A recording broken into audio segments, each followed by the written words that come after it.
ÇiNÇiN, the slum in Ankara that's being demolished. The residents moved into tower blocks. Serious change, which they've turned into a YouTube comedy. Black humor is that we are making joke on exploiting of poor people. Tamam Niyazi abi. Amcanın oğluyla mı konuşacaksın lan dingil? We want to show the reality of here, the real problems of the people.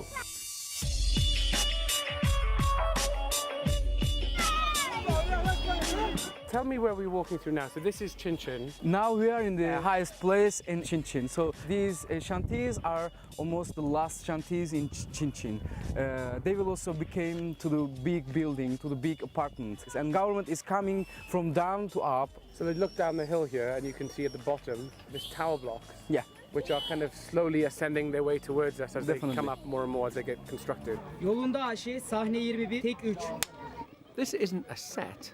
The real slum itself is where, after millions of hits, the YouTube series is now being turned into an independent film. The controversy is about people losing their homes and then being moved into apartment blocks, which they then have to pay a big deposit on. Yani ben bunu istemiyorum. Ben şimdi şu an keşke ben gece onları istemiyorum mesela ki. Benim bu hayatımdan memnunum. Gecekondu da büyüdüm. Gecekondu çocuğuyum. Evlerimizi elimizden aldılar. Bize geri satıyorlar. Basically, people are being asked to rehouse themselves from these shanty towns into tower blocks. Yeah. And isn't that a good thing?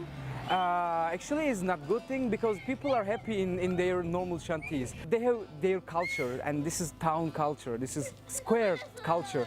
And when you go to big buildings, big apartments, you're gonna lose your culture.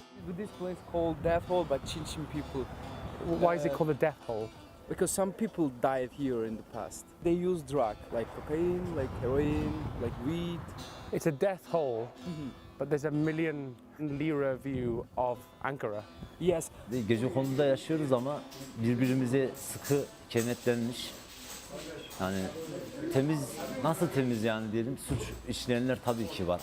Her yerde olduğu gibi, sadece ÇiNÇiN'de değil, dünyanın her tarafında var. Aslında dışarıdan göründüğümüz kadar kötü değiliz. İyi insanlar da var yani.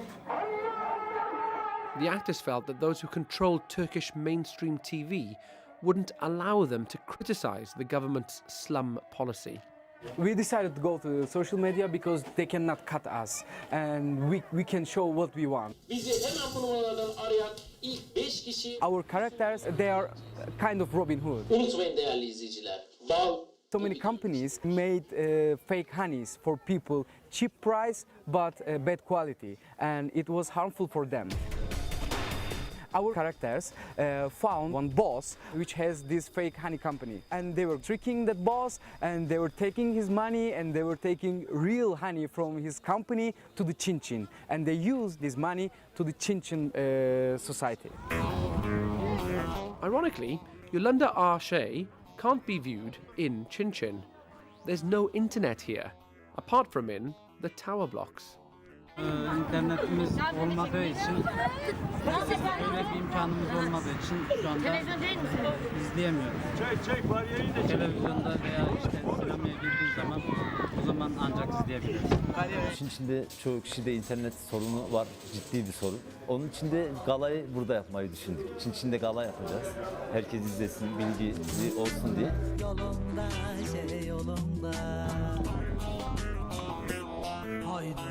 My mother is Jewish and my dad is Muslim, and that how can I be enemy of myself?